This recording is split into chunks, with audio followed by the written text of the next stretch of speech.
நம்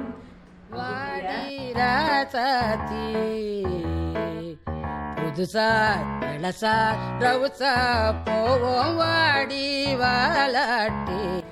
ஹாய்ங்க, welcome to Jatamudi natural hair oil. இன்னைக்கு என்ன ஸ்பெஷல் டே தானே யோசிக்கிறீங்க? ஆமாங்க, இன்னைக்கு விமென்ஸ் டேங்க.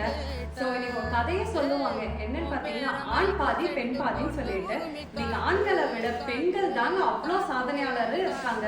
ஸோ நானும் வந்துட்டு ஸ்கூல் லைஃப் எல்லாம் முடிச்சேன், அடுத்தது காலேஜ் லைஃப் எல்லாம் முடிச்சுட்டு அதுக்கப்புறம் ஆடிட்டிங் பண்ணலான்னு சொல்லி சிஏ படிக்கலான்னு சொல்லி போய் கிளாஸ் எல்லாம் ஜாயின் பண்ணேன். ஸோ அது மட்டும் இல்லைங்க, அதுக்கப்புறம் வந்துட்டு ஃபேமிலியில் வந்துட்டு மேரேஜ் ஃபிக்ஸ் பண்ணாங்க. ஸோ மேரேஜ்க்கு அப்புறம் குழந்தை பிறந்துச்சு. ஸோ கல்யாணத்துக்கு அப்புறம் தாங்க நிறைய அப்ஸ் அண்ட் டவுன்ஸு, அதுக்கு நல்லது எது கெட்டது இதெல்லாம் நான் நிறைய தெரிஞ்சுக்கிட்டேன். ஸோ அதுக்கப்புறம் தான் நம்ம மனசை நான் தளர விடக்கூடாது, கண்டிப்பாக வாழ்க்கையில் நான் சாதிக்கணும்னு சொல்லிட்டு தாங்க வந்து நான் ஏதாவது ஒரு உருவாக்கணும், ஒரு தொழிலை உருவாக்கணும்னு சொல்லிட்டு தாங்க பல யோசித்தேன். அதுக்கப்புறம் தான் என்னோட உண்மையான ரோல் மாடல் யாருன்னு சொன்னீங்க, எங்கள் அம்மா தாங்க. அவங்க தாங்க அவ்வளோ தூரம் சொல்லுவாங்க, நீ அப்படி பண்ணு இப்படி பண்ணல, எனக்கு நிறைய விஷயம்லாம் அது இதுன்னு சொல்லி கொடுப்பாங்க.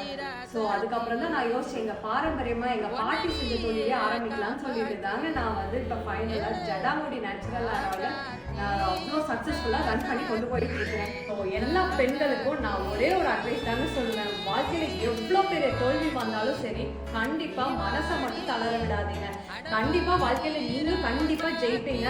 ஸோ வாழ்க்கையில் நீங்களும் ஒரு சக்ஸஸ்ஃபுல் விமன் என்டர்பிரனராக வருவீங்க.